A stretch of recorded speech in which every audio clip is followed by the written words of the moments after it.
Salut les disciples de la boxe, c'est Jean-Charles, bienvenue sur le podcast de Boxe Attitude. Donc je vous rappelle, si vous voulez les écouter hors de YouTube, vous avez trois plateformes, trois sites pour écouter ça tranquillement et pouvoir éteindre votre téléphone. Voilà, alors aujourd'hui, on va faire une émission Comment va la boxe? Comment va la boxe? On revient un peu sur l'actu récente. Je suis avec Abdel, boxeur professionnel. Abdel, comment ça va? Salut Jean-Charles, salut à toi derrière ton écran. Bah écoute, moi ça va très bien, nickel, ça se passe. Abdel, donne-nous quelques nouvelles de toi. Donc, j'ai dit que tu étais boxeur pro. Pour toutes les nouvelles personnes qui m'ont rejoint sur Box Attitude ou sur les podcasts, qui ont pas eu l'occasion encore de t'entendre, rappelle-nous un peu qui t'es. Ouais. Alors moi c'est Abdel Benaïcha, je suis boxeur professionnel, j'ai 7 combats professionnels, 6 victoires et voilà. Et qu'est-ce que tu es en train de faire en ce moment? Là en ce moment je suis en train de préparer un combat professionnel dans ma ville. C'est mon combat de reprise après à peu près pratiquement 3 ans que j'ai pas boxé. Non, bah tiens, justement, on va avoir un sujet auprès d'un. On va parler d'un boxeur qui, comme toi, a une longue période d'absence, quasiment pareil que toi, je crois d'ailleurs. Ouais. Ça va être l'occasion d'avoir ton avis aussi. Qu'est-ce qu'on peut appréhender quand on revient après une longue absence comme ça? Juste pour terminer sur toi, est-ce que par hasard on peut venir te voir? Est-ce qu'on peut assister à ton combat? Oui, bien sûr. Bah, mon combat, il se déroule à Asnières, donc ma ville, enfin la ville où je suis né, où j'ai grandi, et c'est le combat, ce sera le 19 novembre. Et oui, tout le monde peut venir.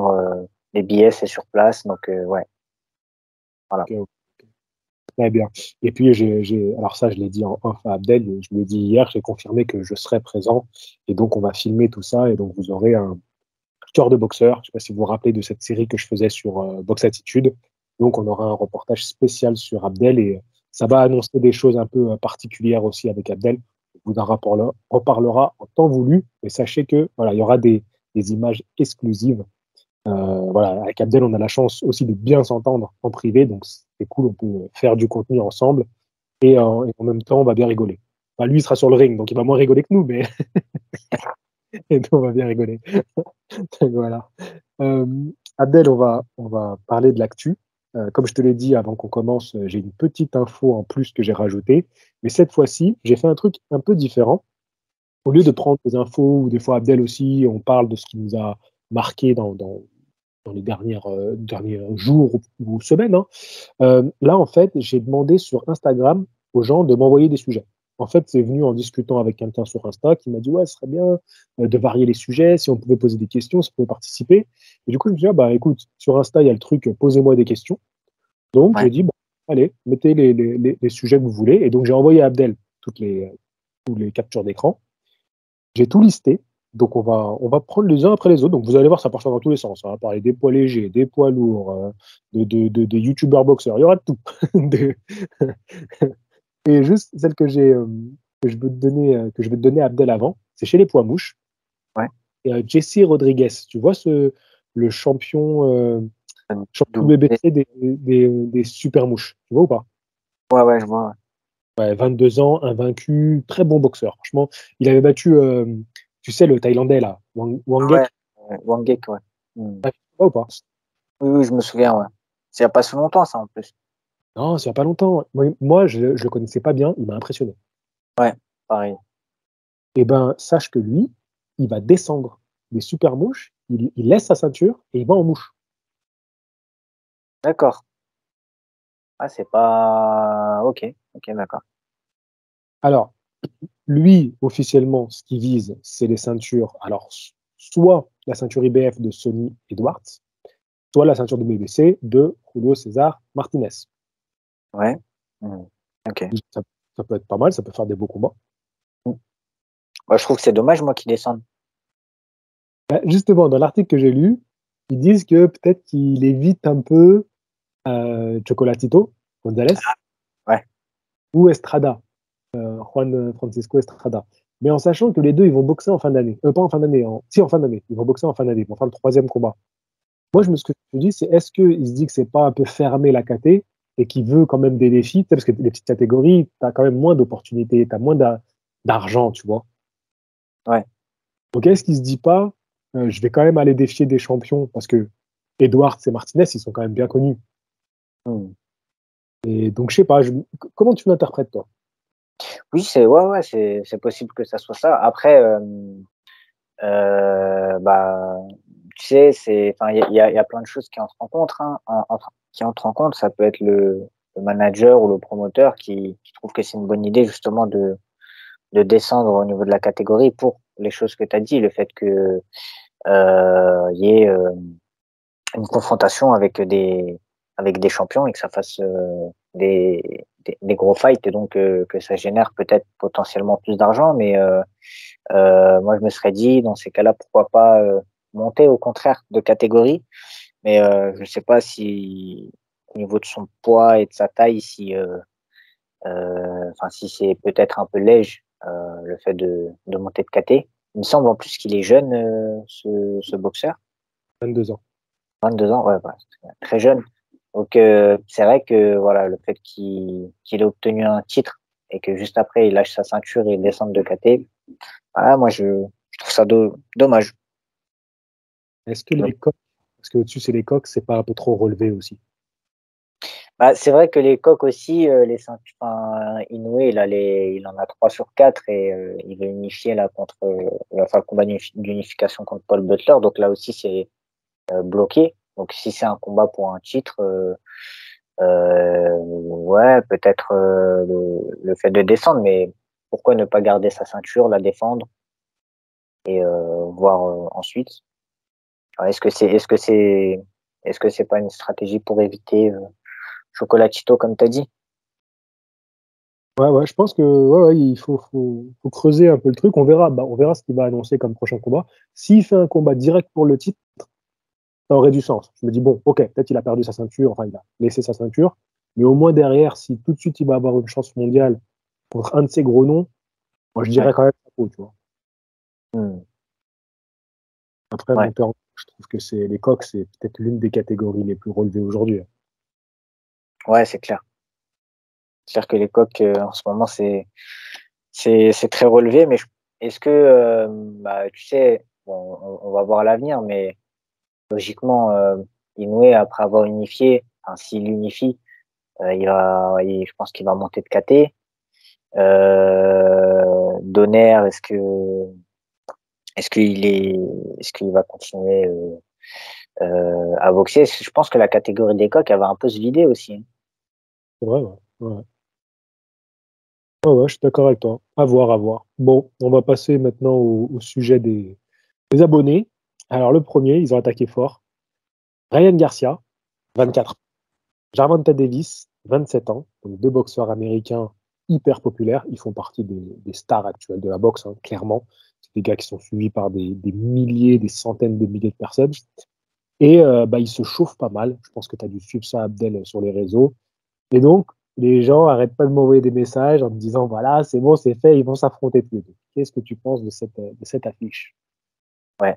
Bah déjà pour moi c'est pas encore fait. Tant qu'il n'y a pas la billetterie et des fois même quand il y a la billetterie il peut y avoir des galères de dernière minute, mais tant qu'il n'y a pas la billetterie c'est pas fait. Bon on l'a vu là un peu avec Errol Spence, Terence Crawford. Bon ça on en discutera après je pense. Mais ouais bah écoute c'est vrai que c'est un combat que pas mal de gens aimeraient voir. Gervonta Davis, c'est vrai que il y a des gens qui lui ont reproché qu'il a pas encore affronté de top fighter. Bon, Ryan Garcia, c'est pas un top fighter non plus, parce que lui aussi doit prouver. Mais deux personnes, enfin deux boxeurs qui doivent prouver et qui s'affrontent, bah, c'est vrai que c'est très intéressant, même si Gervonta Davis a bien plus prouvé que Ryan Garcia. Ouais, enfin, j'avais vu un petit peu les tweets de Ryan Garcia et apparemment il veut vraiment faire ce combat. Bon, il y a des choses qui bloquent. Euh, c'est vrai que ça, c'est un petit peu, bon, on en avait déjà parlé plusieurs fois, mais dans la boxe, c'est un petit peu le truc relou, hein. C'est vrai qu'il y a toujours des obstacles et les boxeurs pense que de la part des boxeurs, en général, ils sont prêts à s'affronter, ils veulent s'affronter, et ça bloque ailleurs. Et c'est vrai que c'est dommage parce que ça nous empêche d'avoir des super fights où quand on les a bien trop tard. Bien trop tard. Alors, Gervonta, lui, il a quand même le mérite d'avoir été champion du monde en plume, si je dis pas de bêtises. Mm. Super plume, il a détenu une ceinture, une vraie ceinture de champion du monde. Déjà, ce qui est sûr, c'est qu'il avait un titre quand il a battu Leo Santa Cruz, parce qu'il y avait des ceintures de deux catégories, mais Leo Santa Cruz avait la ceinture WBA, hein, si je me souviens bien.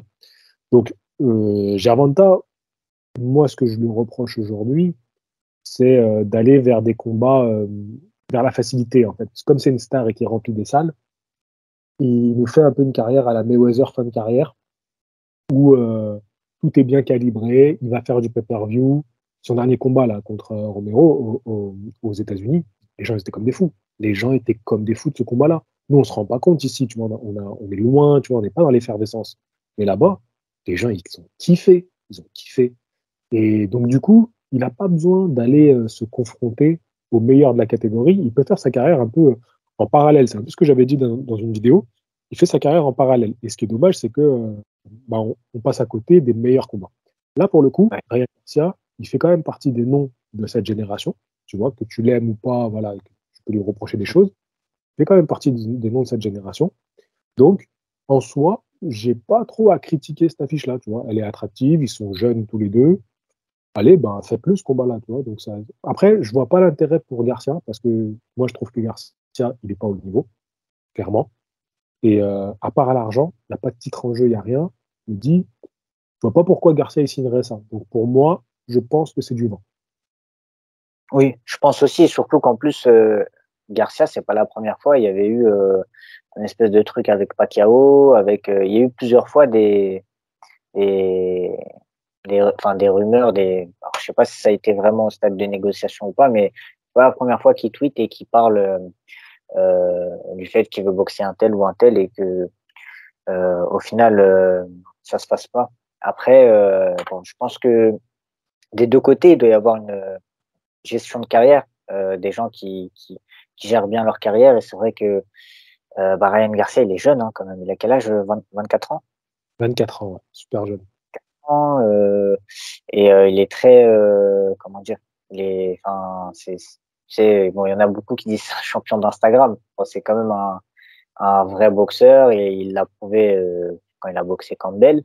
J'ai bien aimé ce combat. Mais c'est vrai que au niveau de, je pense que sa carrière, elle doit être bien gérée et ils doivent lui faire quand même éviter certains boxeurs, lui faire éviter de prendre certains risques. Et c'est pour ça que je pense que Gervonta Davis, à mon avis, ça se fera pas. Je pense pas que il prendrait le risque, enfin ceux qui s'occupent de sa carrière prendraient le risque de le faire boxer Gervonta Davis. Non, j'y crois pas. Ouais, surtout qu'en plus, il a annoncé qu'il resterait en super léger. Je vois pas pourquoi, d'un seul coup, il redescendrait en léger, défier un boxeur aussi dangereux que Gervonta. Après, bien sûr, encore une fois, toi comme moi, on sait que l'argent, si tu mets une très grosse somme sur la table, ça peut aider à convaincre, tu vois. Oui, bien sûr. Moi, j'ai bien aimé Garcia, son dernier combat.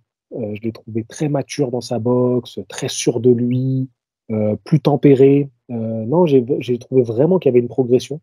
Autant son combat retour, bon, c'était un combat retour. Un peu, on sentait qu'il était pas encore, il n'avait pas encore bien repris ses marques. Et au dernier, j'étais impressionné. Moi, Gervonta m'a beaucoup plu à son dernier combat. Je sais qu'il a été critiqué, mais moi, je l'ai trouvé impressionnant. Voilà, il a encore plus parfait son style. Maintenant, il faut donner des oppositions. Encore Garcia, on peut dire qu'il a un peu de temps, 24 ans, c'est jeune. Moi, je pense que Gervonta, voilà, il faut que maintenant il marque sa génération. J'ai rien de plus à dire. Tu peux rajouter quelque chose? Non, c'est bon, un spécial à rajouter. Du coup, on va passer. Alors là, on passe des légers au poids lourd. On fait un saut de poids et c'est quasiment le double. Ouais. Alors, on m'a parlé de, oui, le fameux Tyson Fury, 34 ans, champion de BBC, contre Alexander Usyk, 35 ans, champion WBO, WBA et IBF. Alors, Bon, petit résumé des faits. Tyson Fury, après sa défense de titre contre Dylan White, on ne savait pas trop ce qu'il allait nous sortir. D'ailleurs, moi, j'ai complètement arrêté de suivre tout ce qu'il dit parce que c'est possible. Mais la WBC lui avait laissé un temps pour prendre sa décision. Il est toujours champion du monde WBC officiellement, donc c'est qu'il a dit que, je pense, ça veut dire qu'il va refaire une défense. Enfin non, je suis fou moi.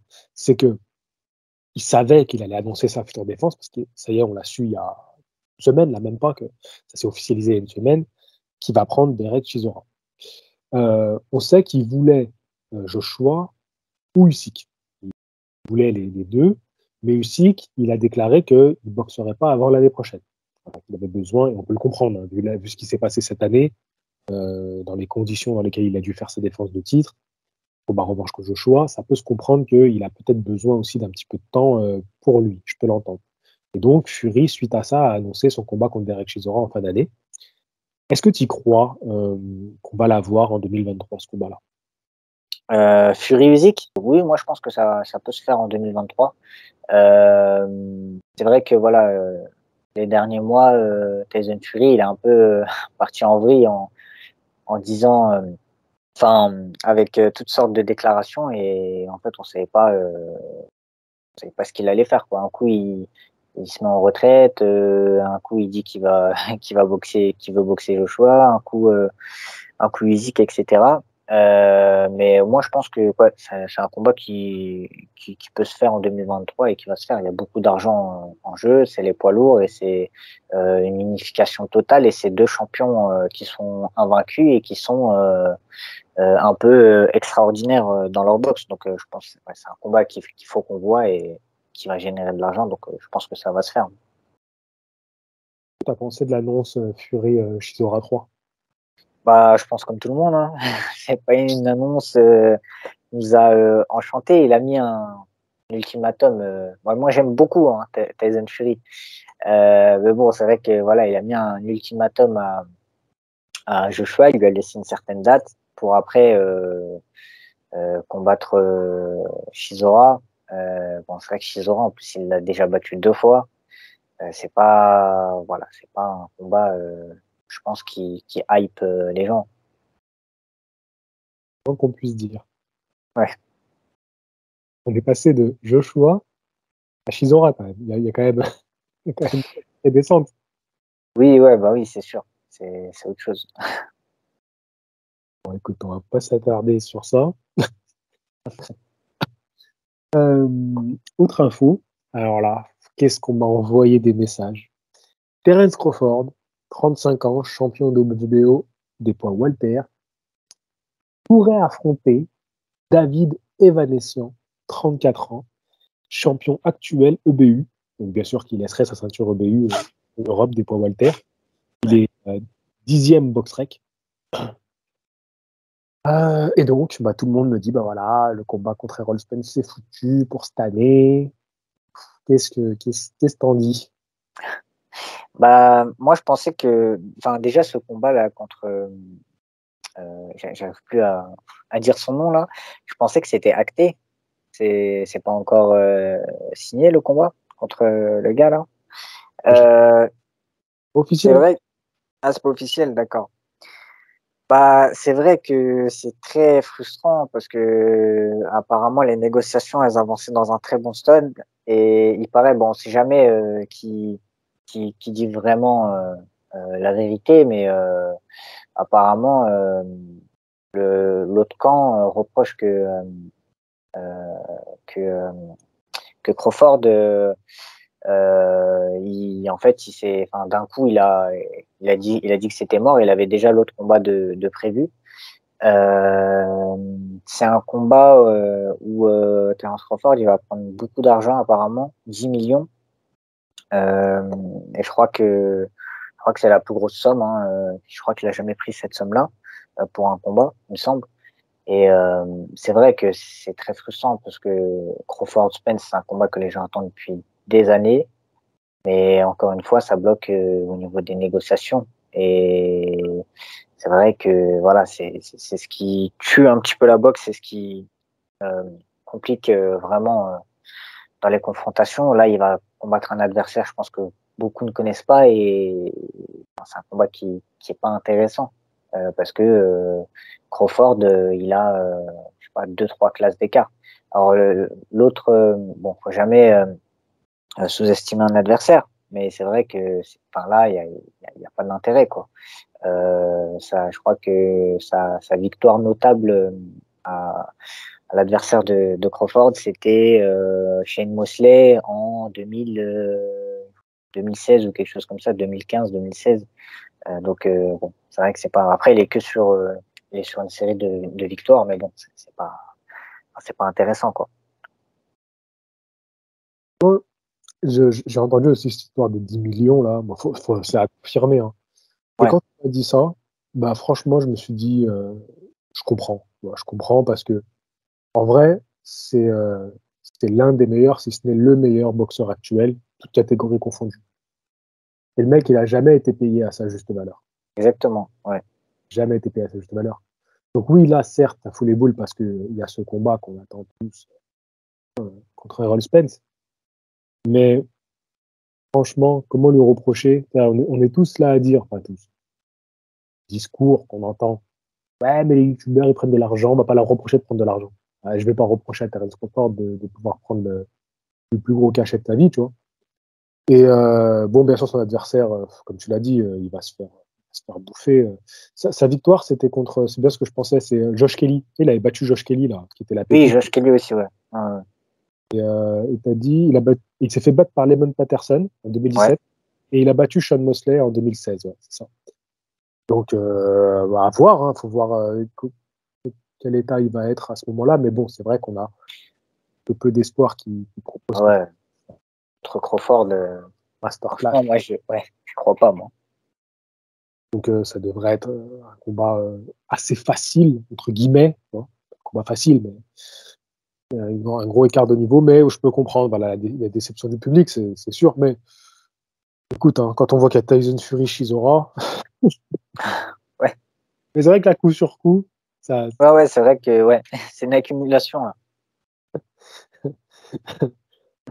Mais bon, autant Tyson Fury, qui s'est mis tellement d'argent dans les poches en prenant déjà Dylan White, et avant, puis il y a tellement mieux à faire que Chisora, qu'il a déjà affronté 2 fois, tu vois. Ouais, Bon, là, il prend le champion d'Europe.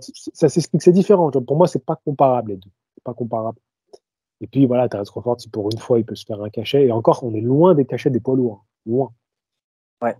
Et c'est vrai que comme tu dis, Terence Crawford, c'est le boxeur qui quand même n'était pas reconnu à sa juste valeur et qui avait des problèmes avec son promoteur, avec Bob Arum. Maintenant, il est plus justement avec son promoteur, et voilà, s'il peut se prendre une bonne somme pour combattre, tant mieux.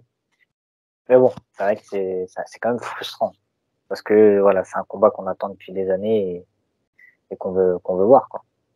C'est vrai que s'il prend une telle somme en affrontant juste David Evanessian, attention, hein, vous voyez ce que je veux dire quand je dis juste David Evanessian, s'il se prend une grosse somme en affrontant ce boxeur-là, qui est vraiment pas connu, ça peut être aussi il peut le prendre en disant j'envoie un petit pic à Bob Arum pour dire hey, tu vois, sans toi, je fais un Ouais, combat comme ça et je gagne 10 millions. Tu vois, ça peut être un message à de dire c'est aussi un pic, tu vois, quelque part. ouais, c'est Bref, clair. on va passer à un autre nom qui est sur toutes les bouches, alors qu'il n'a pas boxé depuis le 14 mai 2022. C'est Tony Yoka, 30 ans. Ouais. Et souvent, je reçois des messages me demandant, mais dis-nous, qu'est-ce que devient Tony Yoka?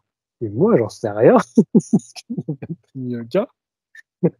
Jusque-là, il ne s'était pas beaucoup exprimé pour la boxe. Alors, on a vu qu'il était à droite, à gauche, vu plutôt les magazines People faire des sujets sur lui.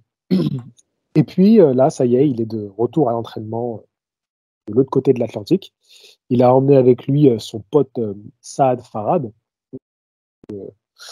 Donc ils sont tous les deux en camp d'entraînement. On a vu les images, donc ça mouille le maillot.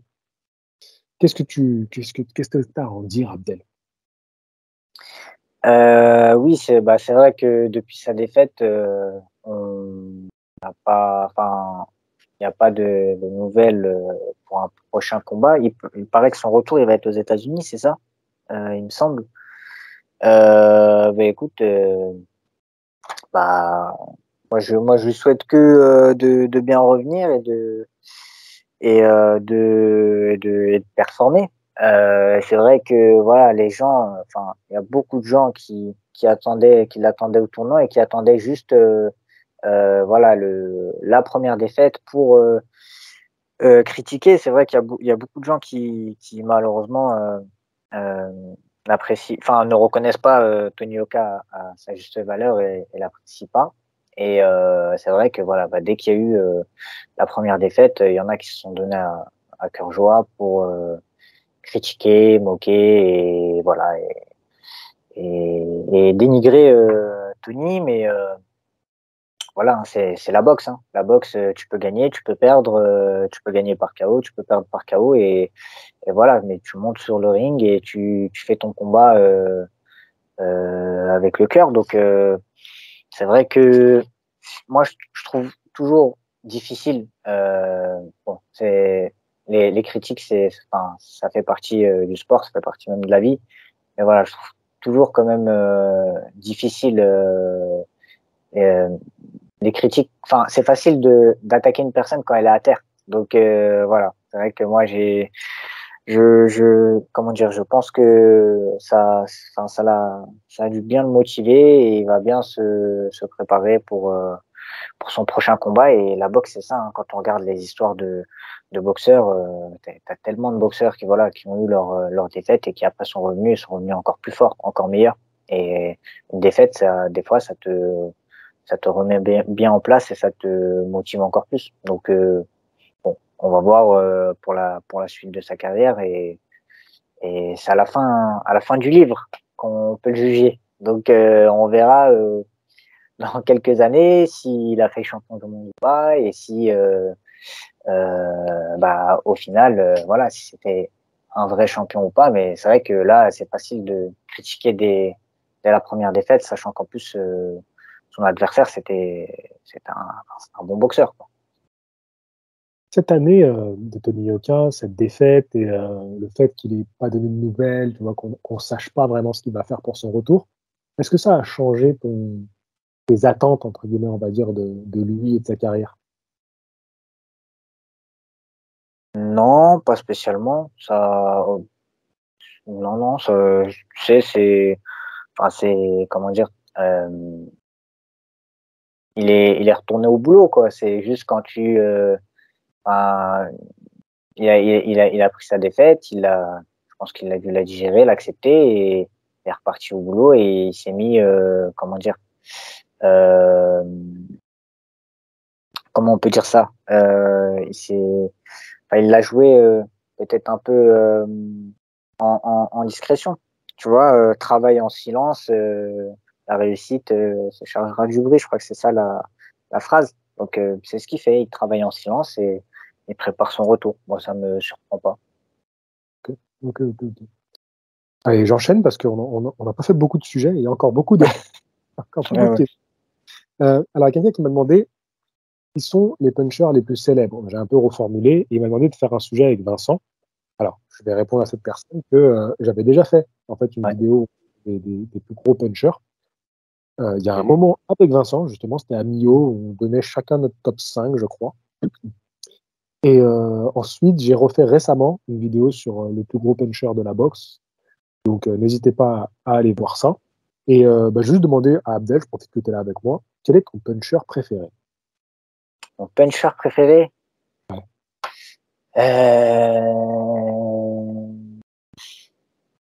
Pas évident. J'ai vu ta vidéo quand tu parlais de Shavers. C'est vrai que Mhm. Euh, lui, apparemment, c'est un sacré puncher.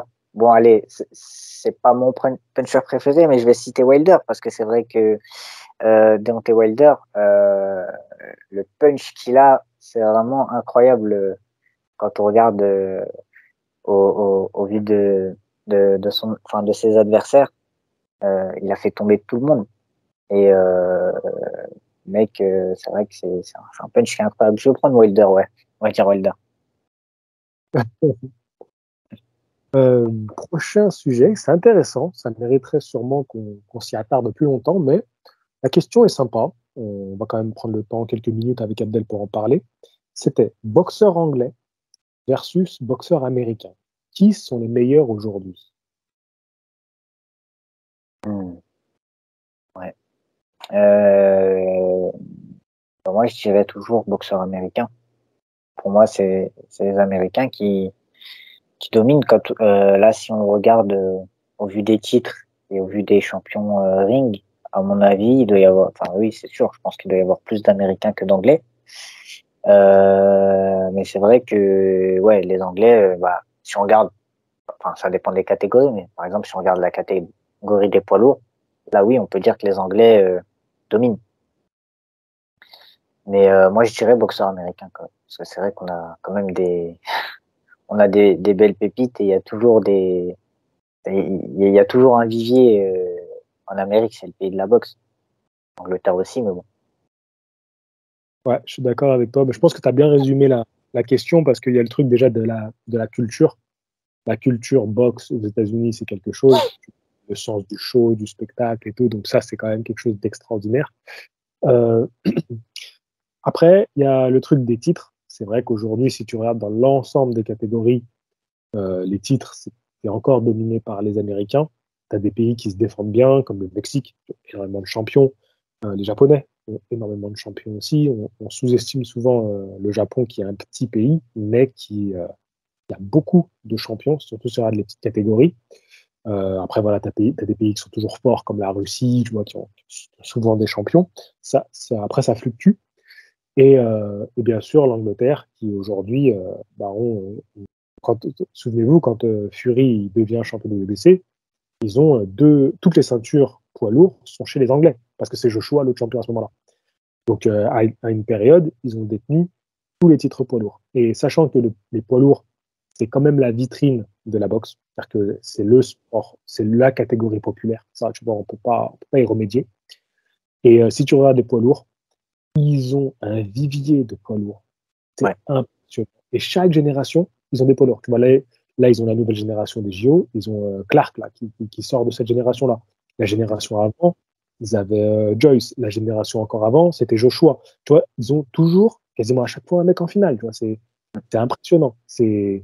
Non, les Anglais, c'est hyper impressionnant. Et ça t'apporte aussi beaucoup de popularité.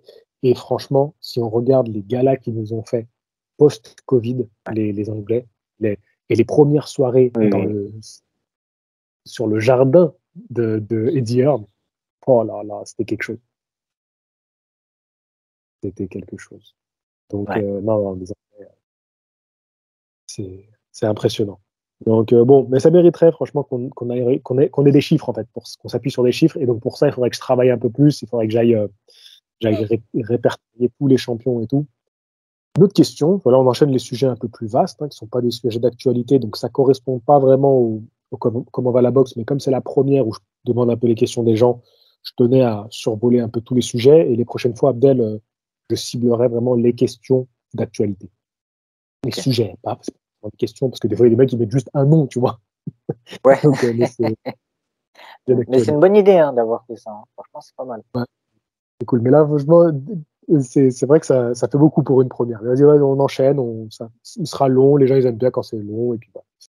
Alors, la question est, les choses qui rendent la boxe amateur kiffante. Alors, c'est le seul où j'ai pas reformulé. Je l'ai pris tel quel. Hein. Il l'avait écrit comme ça. Les choses qui rendent la boxe amateur kiffante. Je te laisse répondre peut-être à cette question. Ouais. Alors moi, le premier truc qui me vient tout de suite, c'est le fait de boxer en fait. En amateur, tu boxes. Tu peux enchaîner les combats, tu peux boxer toutes les semaines, tu peux boxer, tu peux même faire des fois des tournois sur plusieurs jours. Et en fait, quand t'es boxeur, quand tu fais de la boxe, ce que tu veux vraiment faire, c'est boxer. Donc, ce qui est kiffant dans la boxe amateur, c'est que tu peux enchaîner les combats. Le palmarès, tu t'en fiches un petit peu, victoire, défaite, c'est pas, ça n'a pas un impact aussi important que quand t'es boxeur pro. Et quand t'es boxeur pro, pour combattre, c'est beaucoup plus compliqué et surtout en France, pour boxer, c'est très très compliqué. Il y a toujours des petits soucis. Il peut y avoir des petits trucs par rapport à la fédération, par rapport aux adversaires. Et puis, enfin, c'est compliqué d'organiser un gala quand tu es professionnel, surtout en ce moment en France. Donc en amateur, ouais, franchement, le truc qui est kiffant, c'est de boxer. C'est voilà, tu te prends pas la tête, tu sais que tu peux boxer. Voilà. En plus, tu as un calendrier avec les championnats de France, les championnats régionaux, et tu peux boxer à droite à gauche. Donc ouais, ça te fait pas mal de combats. J'aime bien ta réponse, j'aime bien ta réponse. Moi, je vais dire le fait que ça soit sur 3 rounds, ça fait Ouais, que les combats sont beaucoup plus engagés dès le début du combat. Parce que comme tu as 3 rounds, il faut que tu gagnes tous tes rounds. Tu ne peux pas te permettre de laisser passer un round d'observation, 2 rounds, tu vois. Et donc, ça ouais. fait que c'est des combats qui sont très engagés tout de suite et il y a du spectacle. Voilà, ce sera ma réponse. J'enchaîne au thème suivant. Christian Mbili, 27 ans, qui va faire son retour en France. Ça fait un moment qu'il n'a pas boxé en France. Il est sur une bonne dynamique depuis quelques combats avec son promoteur canadien. Et il a réussi à se hisser à la seconde place des classements WBC, des super moyens. Un petit mot sur Mbili, Abdel. Bah, c'est super. Il est second, deuxième WBC, il est quatrième Ring Magazine, il me semble. J'avais regardé l'autre fois. Donc non, franchement, c'est super. Il est à la porte d'un championnat du monde. Il est pas loin et c'est vrai que c'est un énorme bosseur. C'est un gros travailleur et il est dans une bonne team. Il s'entraîne. Bah, je pense qu'il s'entraîne parfaitement comme il faut. Là, il y a une vidéo qui tourne un peu là qu'on n'arrête pas de m'envoyer avec Arthur Beterbiev où ils sont en shadow ensemble là, en train de travailler ensemble. Ouais, non, il est dans des bonnes dispositions et il est à la porte d'un championnat du monde et c'est super. Et moi, tu sais, j'ai un, un ami de ma salle de boxe qui me dit depuis qu'il est passé pro, il me dit il va être champion du monde. C'est mon pote boxeur Leclerc, s'il écoute, bah, ils se sont déjà boxés et tout, et il m'a dit, tu vois, lui, il met une pièce sur lui et il dit qu'il va être champion du monde. Donc bon, c'est vrai que en tout cas là, il est pas loin et on le souhaite en tout cas. Ouais, on le souhaite, on le souhaite. Et puis, non, non, tu as bien raison, c'est quand même fort ce qu'il a fait. Et puis, de la team solide, c'est celui qui s'est le mieux, qui s'en est le mieux sorti. C'est l'un des plus jeunes en plus. Je rappelle qu'il a 27 ans, c'est pas énorme, hein. Franchement, c'est pas énorme. Et donc, non, non, c'est bien.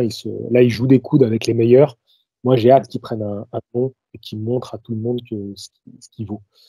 Il y aura aussi en sous-carte Christian Mbili. Là, je ne l'avais pas mis dans mes notes, mais je m'en souviens. Donc, on aura l'occasion d'en reparler, hein, bien sûr, les gars, vous inquiétez pas. On reparlera en détail de cette soirée. Mais Souleymane Sissoko qui va avoir un gros test, lui, pour le coup, qui pourrait vraiment le faire avancer, parce qu'il va boxer en Walter et il va boxer un vrai test, un puncher. Ça promet, ça promet. On aura l'occasion d'en reparler et ça va être un combat important pour Christian Mbili, beaucoup plus important qu'on ne l'imagine. Alors là, on va passer au sujet, le sujet de l'année, j'ai envie de te dire. Jake Paul versus Anderson. Est-ce que tu vas regarder ce combat? Bah alors, bah comme à mon habitude, je vais pas regarder le combat et franchement, j'ai pas un avis. Bah, tu vois, ça c'est bon, ça c'est mon avis à moi. Tu vois, j'ai pas, c'est pas des combats que j'apprécie, donc franchement, je vais pas regarder. Ok, ok. Ça sera normalement en même temps que Lomachenko, hein. Ça, c'est les mêmes horaires à peu près. Le main event devrait être au même moment. Donc c'est demain, dans la nuit de samedi à dimanche. Tyson Fury contre Derek Chisora 3, on en a déjà parlé, donc je zappe. Dylan White, qui va revenir après sa défaite contre Tyson Fury, justement, après enfin son combat pour un titre, parce que Dylan White n'avait jamais eu de combat pour un titre. Donc après avoir eu son combat pour un titre. D'ailleurs, je me posais la question, est-ce que Derek Chisora, il a déjà boxé pour un titre de champion du monde? Et je suis pas sûr. Il a affronté les meilleurs de la KT, hein, les plus grands. Ou si, peut-être à Bah, l'époque où il a affronté Klitschko, Klitschko, oui, qu'il a boxé Klitschko, il me semble. Hein. environ il y a 150 ans maintenant. Ouais. C'était quand ça? Ça date un petit peu, ouais. Oui, ça date un petit peu, c'est le moins qu'on puisse dire. Il y avait plein de titres secondaires et le titre EBU quand il affronte Tyson Fury en 2014. Ils se sont affrontés pour le titre EBU. Ouais. Je crois que c'était déjà le deuxième combat. Quand il prend David Haye, il y avait des titres, non, c'est encore des titres intercontinentales. Quand il prend Elenius, pareil, il y avait encore le titre BU quand il prend Elenius. Quand même, il a Ok. une sacrée carrière. Non, mais tu vois, je crois qu'il n'a jamais combattu pour un titre. Ah si, Vitaly Klitschko, le titre WBC. Ouais. Et c'était Tu quand? vois, et en 2012, il y a Ouais. 10 ans. Il y a 10 ans, t'imagines? Et c'est son seul titre, sa seule chance pour un titre. Donc, tu vois, en vrai, quelque part, il est toujours là, il est toujours dans le top 10. Ouais. Non, mais il l'a pas volé, sa chance mondiale. Mais c'est vrai que, franchement, quand tu vois que il y a une nouvelle génération, il y a des Joe Joyce et tout qui sont là et qui ont fait le taf, tu vois, vraiment, qui ont fait le taf pour mériter leur chance, c'est un peu gros quand même. Mais bon, allez, c'était pas le sujet. On Ouais. était à Dylan White. Dylan White, 35 ans, qui va affronter un jeune invaincu, enfin jeune, 29 ans, j'entends, mais chez les poids lourds, c'est quand même plutôt jeune, Jermaine Franklin. Bah écoute, t'as entendu parler déjà de ce combat, toi? J'en ai entendu parler. Non, c'est là, quand tu m'as parlé de l'info, j'avais pas eu l'info, moi. Ouais. Moi, je l'ai vu passer, je te cache pas que je l'ai vu passer, mais ça m'a pas, je me suis pas du tout arrêté dessus, quoi. Ouais. Là, si la personne ne me demandait pas dans les questions, jamais de la vie j'en parle. Ça sera à la fin du mois prochain, dans un mois, quasiment, tout pile un mois. Ouais, bon, écoutez, on va pas. Bon, en fait, c'est l'occasion pour Jermaine Franklin là de se prendre Test. un boxeur, voilà, de se faire les dents dessus et de se faire un nom. Et Dylan White, clairement, s'il le bat, bah, il bat un jeune invaincu, donc il reste. Ça voudrait dire qu'il reste quand même dans la cour. Donc il y a quand même un enjeu. On va dire que c'est quand même un combat où il y a un enjeu pour les deux. Ouais. On m'a parlé de David Benavides. Alors forcément, c'est le nom qui revient inlassablement. C'est fou ce boxeur, comme il s'est fait une réputation comme ça dans l'ombre de Canelo. Et plus le temps passe, plus j'ai même l'impression qu'on parle plus de lui que de Beterbiev aujourd'hui pour Canelo. Ouais. Ouais, il y a moyen. Hein. C'est vrai. C'est vrai que c'est les deux noms qui ressortent. Il y a quelques temps, c'était plus Beterbiev. On parlait quand même. Enfin, c'était le combat qu'on voulait voir. Et maintenant, on parle beaucoup de Benavidez. On parle plus de Benavidez, j'ai l'impression. Ouais, c'est vrai. T'aimes bien Benavides? C'est un boxeur que t'apprécies? Oui, oui, oui, oui. Très rapide des bras, gros puncher. Donc, ouais, ouais, bien sûr. Bien sûr.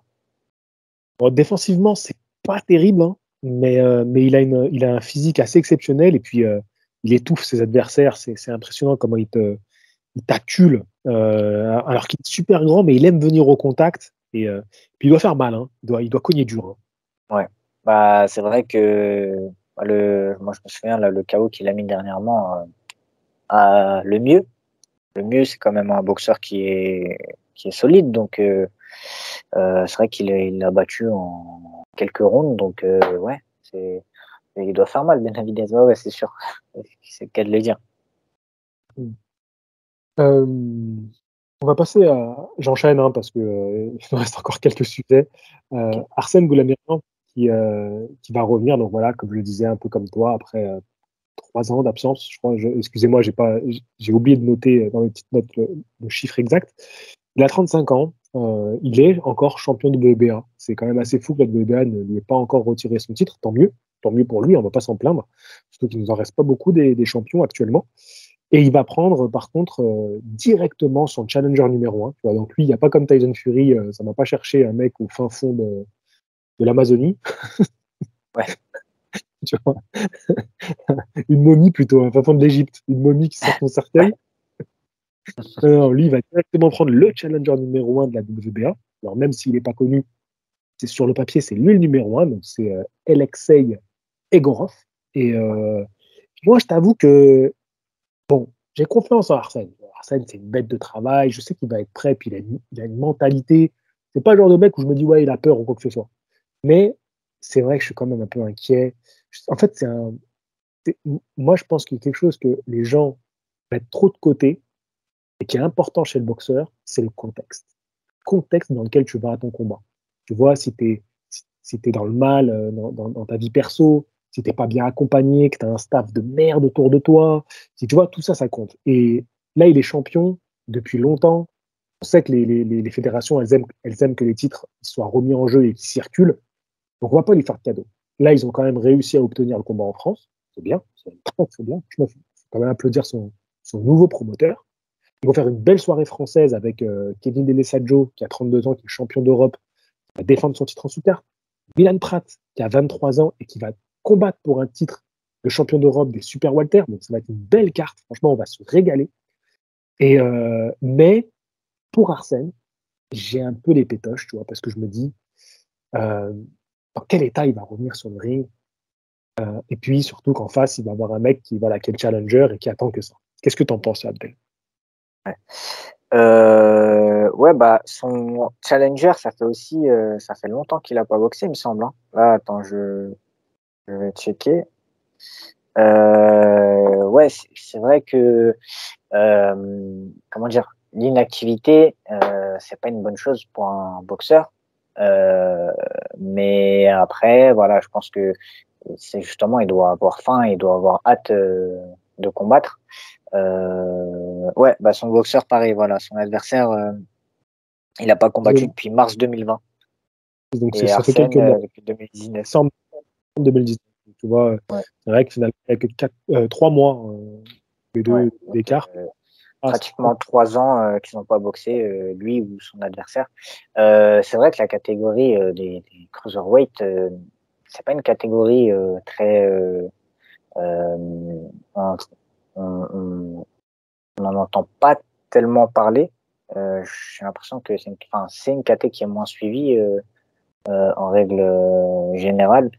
Et c'est vrai qu'il est, comment dire, malheureusement, 3 ans d'inactivité alors qu'il est champion du WBA, c'est pas normal.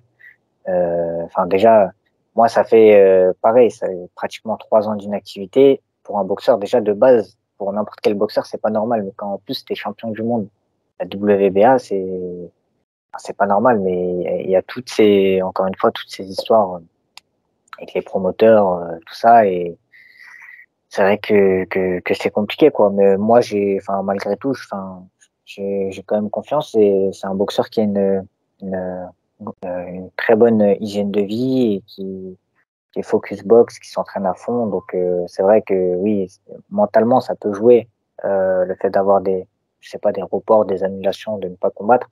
Mais je pense que le jour J, il sera prêt et il va faire le travail. Abdel, je te rends compte que tu as fait ton dernier combat en décembre 2019, Ouais. comme Arsène, et tu fais ton retour le même jour que lui. Ouais, c'est marrant, ça. Ouais. Euh, du coup, dis-nous un peu, toi, comme tu es dans ce cas de figure, tu vois, vraiment quasiment jour pour jour la même chose. Euh, Quelles sont les interrogations, toi, en tant que boxeur, tu vois, de te dire, bon, ben voilà, après cette longue absence, je remonte sur le ring, c'est quoi un peu, qu'est-ce qui peut passer par la tête?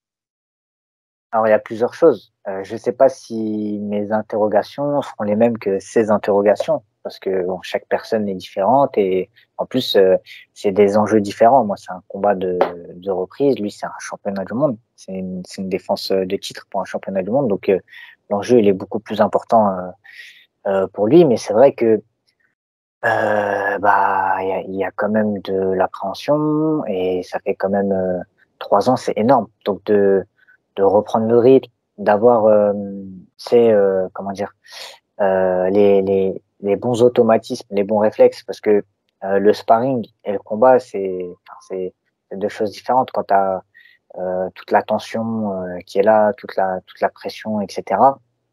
Et c'est surtout la lucidité aussi, tu vois, d'être bien lucide, bien concentré dans son combat. Tu sais,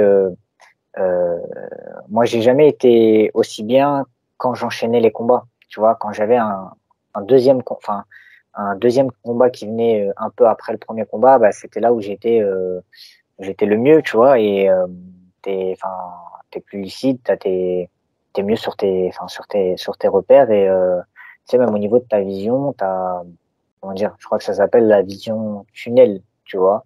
En fait, ta vision, tu sais, c'est l'adrénaline qui fait ça, elle se rétrécit un peu et ton champ de vision, il est un peu différent. Donc, c'est vrai que de combattre, d'enchaîner les combats et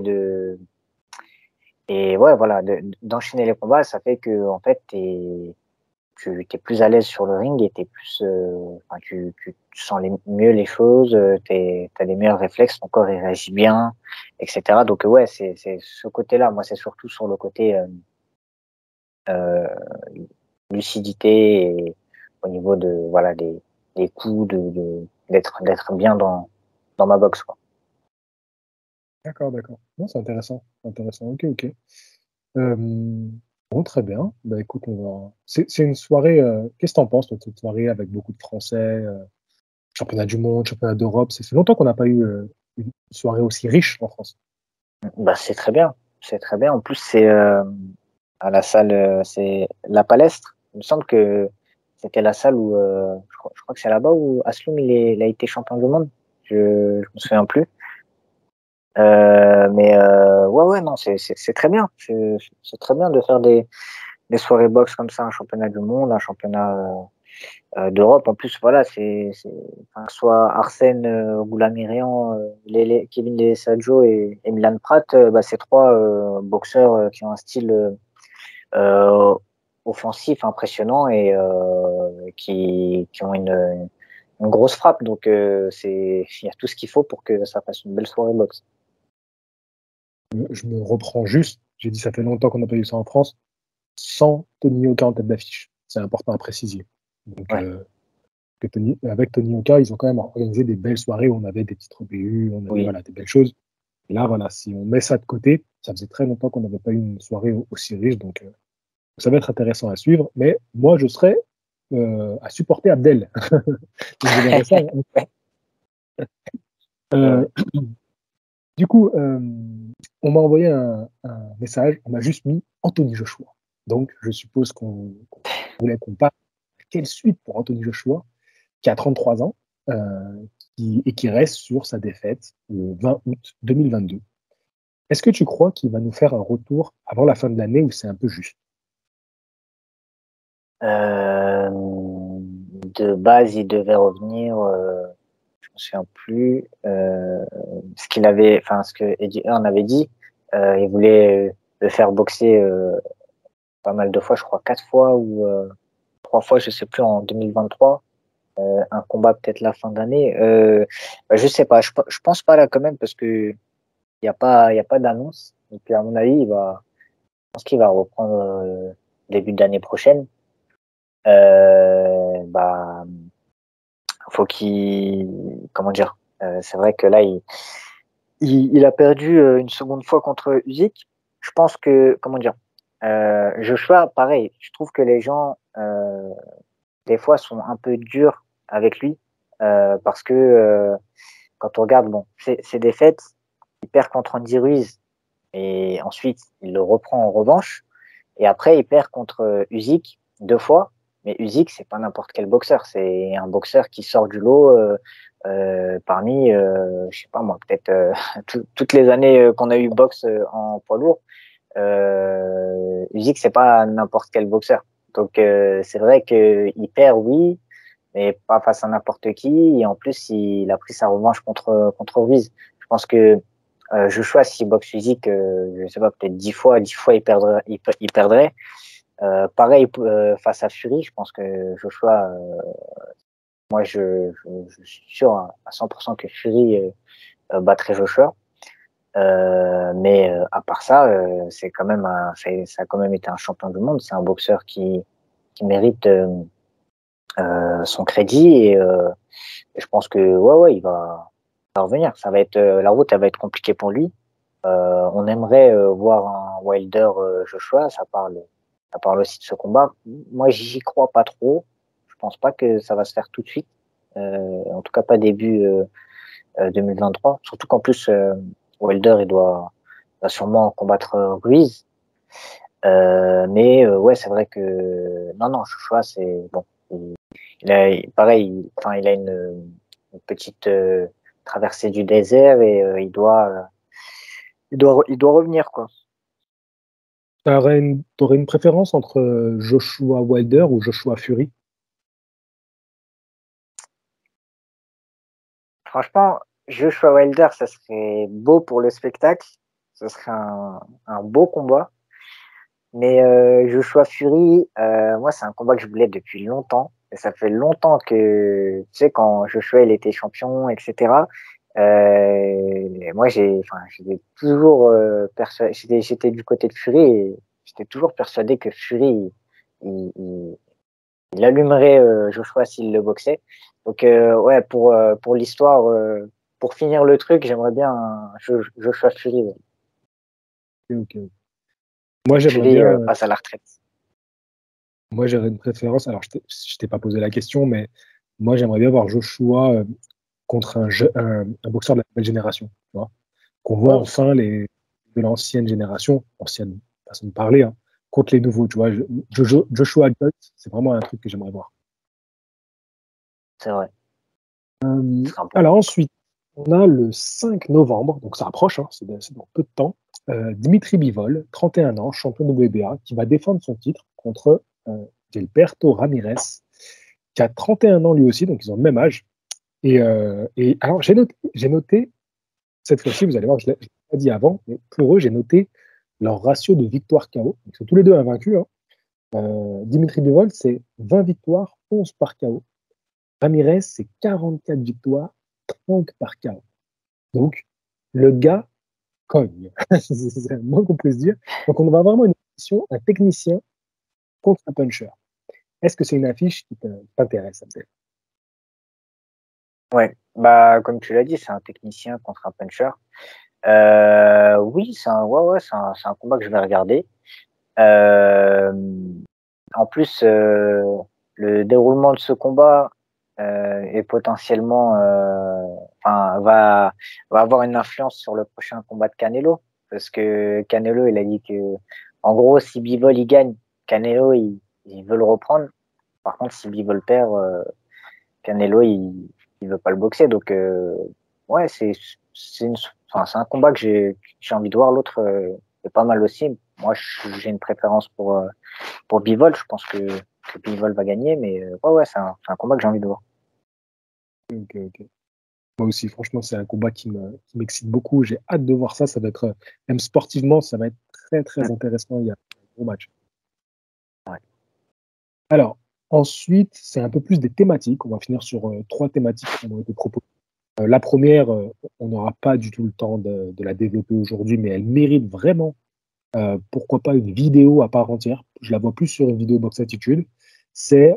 Alors il me l'a formulé en parlant des combats, les combats de trop, en parlant de ces boxeurs âgés qui continuaient à boxer. Alors moi, j'ai mis le combat de trop parce que c'est une expression qu'on dit souvent une fois que le boxeur a fait ce fameux combat de trop qui se termine dans ces cas-là par une défaite qui est souvent cuisante. On dit ah bah voilà, c'était le combat de trop. C'est une expression qui est bien connue dans la boxe. Et je pense que ça pourrait être intéressant d'en parler, d'en faire un sujet, Mm. surtout qu'on a plusieurs tendances aujourd'hui. On a ces boxeurs et ça date pas d'hier. Hein. On se souvient très bien de Roy Jones Jr. Qui continuait à boxer alors que on voyait tous que ses capacités physiques ne suivaient plus. On pense à des boxeurs qui ont été performants jusqu'à tard, comme un certain Bernard Hopkins. Ouais. Et aujourd'hui, on a des boxeurs qui rentabilisent leur retraite, comme des Floyd Mayweather, par exemple, qui arrivent encore à faire des combats d'exhibition qui rapportent beaucoup. Donc voilà, moi, je ne vais pas m'étendre forcément. Si Abdel, je veux dire un petit mot, mais j'en ferai un sujet, je pense. Ouais, non, pas pas besoin d'en rajouter. C'est vrai que oui, t'as toujours très souvent, les boxeurs finissent avec le combat de trop. T'en as peu qui ont fini, voilà, leur carrière. C'est Joe Calzaghe et Mayweather et d'autres qui ont pas fait le combat de trop. Mais c'est vrai que, ou même, Pacquiao. Mais, c'est vrai que oui, des fois, voilà, t'as des boxeurs comme Mohamed Ali et d'autres qui ont fait le combat de trop, qui avaient plus pleinement leur capacité, d'antan et qui subissent une défaite cuisante. Mais c'est vrai que voilà, c'est une passion, t'as ça qui est en toi et tu veux, c'est que t'as une espèce d'adrénaline et tu veux remonter sur le ring. Donc c'est dur de savoir arrêter au bon moment.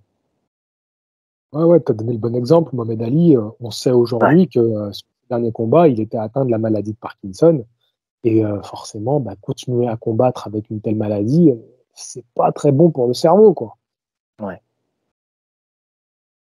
Autre thématique qu'on a eue, c'est le retour de Loma. Alors, il m'avait formulé en disant qu'est-ce qu'il devrait encore faire pour être une légende reconnue à sa juste valeur. Donc moi, j'ai reformulé le retour de Loma, pas encore une légende, point d'interrogation. Que lui manque-t-il, point d'interrogation. Bah, moi, je pense que c'est déjà une légende quand même, hein. Parce que c'est vrai que je pense que dans la boxe, il y a un avant et un après Lomachenko. Il a été salué par tous les. Comment dire, il est reconnu par ses pairs. Tout le monde reconnaît que sa boxe, elle est exceptionnelle. Bon, il a beau avoir deux défaites, une contre Salido, une autre contre Teofimo Lopez. Euh, Ça n'empêche pas son génie et son talent. Donc c'est vrai que oui, pour que sa légende continue, je pense qu'il faut qu'il continue à battre des gros champions qui battent par exemple, qui raflent les titres par exemple à Aîné et qui battent et qui nettoient la catégorie avec Gervonta Davis, avec d'autres. Il en a les capacités. Et en plus, ça serait des combats où quand même il y aurait c'est des combats qui là pour le coup sont clairement équilibrés. Donc ouais, c'est clair que c'est un énorme champion, hein, Lomachenko. C'est surtout son style de boxe qui qui a apporté un avant et un après, je trouve, moi, dans la boxe. Moi, je suis totalement d'accord avec toi. Pour moi, il y a un avant et un après Lomachenko. C'est déjà une légende, ne serait-ce que si on regarde les titres et les records qu'il a fait Ouais, tomber. C'est un truc de fou. Après, je pense que comme c'est un boxeur actuel, les gens ont encore du mal. Là, les gens sont un peu sur les stars, sur le buzz et tout. Et je pense que on en reparlera différemment dans 20 ans, 30 ans, 40 ans, et on dira, ouais, c'est vrai que Lomachenko, c'est ça. on ira revoir ses combats, on ira revoir des compilations, on dira, Ouais. putain, c'est vrai, extraordinaire. Mais moi, le truc, je pense quand même, si on doit dire un truc qui manque, dans cette ère de réunification totale, on en voit de plus en plus, Mm. il lui faut cette réunification. Ouais. Quand il l'aura obtenu, là, on pourra dire c'est bon, il peut partir à la retraite sans qu'on ait des frustrations. Dernier point, Ouais. Abdel, et je vais te laisser le mot de la fin sur ça. Caleb Plant, qui a 30 ans, je rappelle, donc qui n'est pas vieux, hein, peut-il redevenir champion? En sachant que Caleb Plant, avec sa dernière victoire, là, assez Mm. retentissante, c'est classé numéro 1 WBC. Quand je cherchais pour Mbili, j'ai vu qu'il était numéro 1 parce qu'Mbili est numéro 2 des Mm. super moyens. Donc, Caleb Plant, je vais juste dire un petit truc qui est assez marrant, c'est que Anthony Direl, là, qui s'est fait battre Ouais. par Caleb Plant, a voulu se la jouer à Bernard Hopkins et se ressortir cette phrase raciste, hein, faut bien le dire, où il dit aucun blanc ne me battra. Et quand il l'a battu, Caleb Plant a déclaré ce n'est pas la couleur de peau qui fait gagner un combat. Donc voilà, je tenais juste à te dire cette petite rhétorique qui était plutôt sympathique et bienvenue. Bref, ceci étant dit, Abdel, moi, je suis Ouais. pas un fan de Caleb Plant. Voilà, je le dis, hein, je ne suis pas fan. Mais je te laisse du coup dire ce que tu en penses.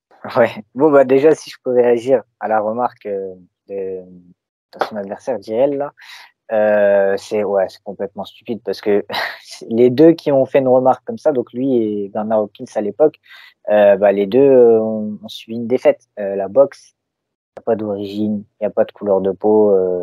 C'est un sport et il n'y a pas. Enfin, ces remarques-là, elles ont pas lieu d'être. Et après, justement, à la fin de ce combat, il a fait un espèce de petit signe comme s'il l'enterre et ça a fait un peu polémique. Mais c'est vrai que ouais, Caleb Plant, franchement, moi j'aimerais bien voir, je sais pas si c'est possible et si ça se ferait, un Caleb Plant contre Mbili. J'aimerais bien voir ce combat, tu vois.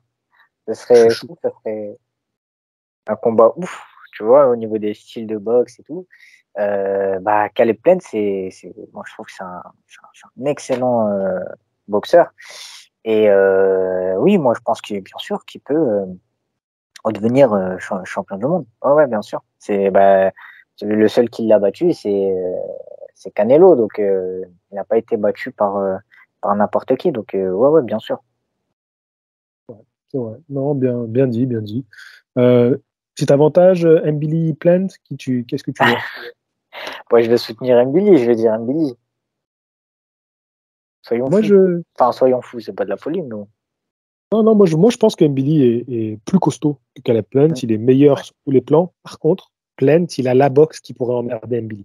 Tu sais, totalement. beaucoup bouger. On n'a pas encore vu Mbili face à ce profil-là. C'est pour ça qu'il faut. Hassan Ndam aurait été un bon test. Mm. Ça aurait été un super combat, ouais. Bon, bref. Bon, en tout cas, ouais, moi, je suis d'accord avec toi. De toute façon, c'est ce qu'il faut à Mbili maintenant. Il lui faut ce genre de boxeur, ce genre de nom. Ok, Ouais. bah écoute, on a fait le tour, hein. Ce week-end, tu vas regarder Loma, tu vas te lever? Entre Loma et Jake Paul, je pense que tu penses. Mon choix, il est vite fait, donc ouais, je vais regarder Loma, bien sûr. Ouais, mais tu vas te lever du coup pour regarder. Ouais, je vais me lever pour regarder. Ouais. D'accord, bah écoute, très bien. Et puis on se donne des nouvelles rapidement. On essaie de se refaire au moins une émission avant ton combat. Et Ouais, puis après, ben, les gens auront la chance, si tout se passe bien, hein, ils auront la chance de pouvoir voir ton combat sur Box Attitude. Merci Abdel. super. Merci à toi. Et ben, je vous dis à tous à la prochaine. Fighting!